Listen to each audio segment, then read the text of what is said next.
In any city, in any country, go to any mental institution or halfway house you can get yourself to.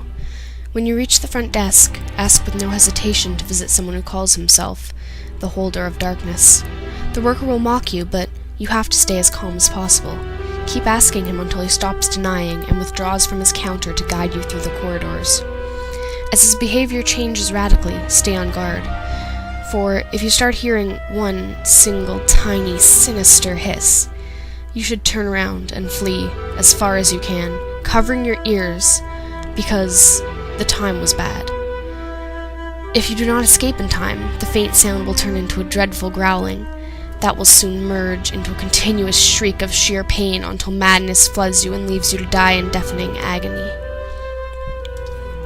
If the warden remains silent, he will lead you to a closed door with neither handles nor lock. As he pushes it open effortlessly, you will see an ascending, winding staircase which can't possibly lead to any upper floor of the establishment. The doors will close behind you, and you will not be able to push it back. Past this point, climb and do not turn back, or you will fall into a bottomless pit waiting for lively prey to chew upon. Do not count the steps, for knowing how many there are will drive you to insanity. One will then creak, and at this point you should stop. Another door should open on your left. If it is on your right, then pray for a swift passing. Enter slowly into the room, and a blinding, obscuring darkness shall descend upon you. You will be required to walk straight forward, for straying even slightly will lead you to be devoured by the roaming and unknown creatures observing you with blinded and purulent eyes. You will know you have arrived when a coldness grips you. At that very moment freeze, or you will die by the hands of the holder who is standing right in front of you. In complete darkness, even closing your eyes will not prevent you from his horrid appearance. It will form into your mind as the most outrageous monster ever conceived, and madness will try to creep into your brain as worms over decayed corpse.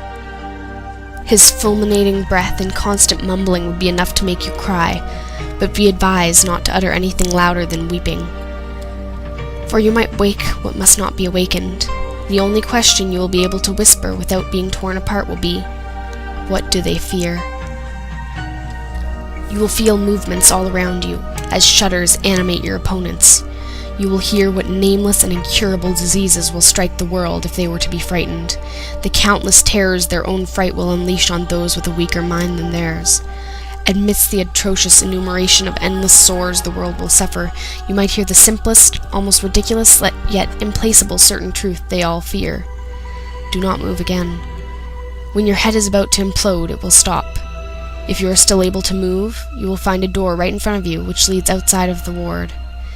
There, in the open, in the grass, a broken hourglass will wait for you.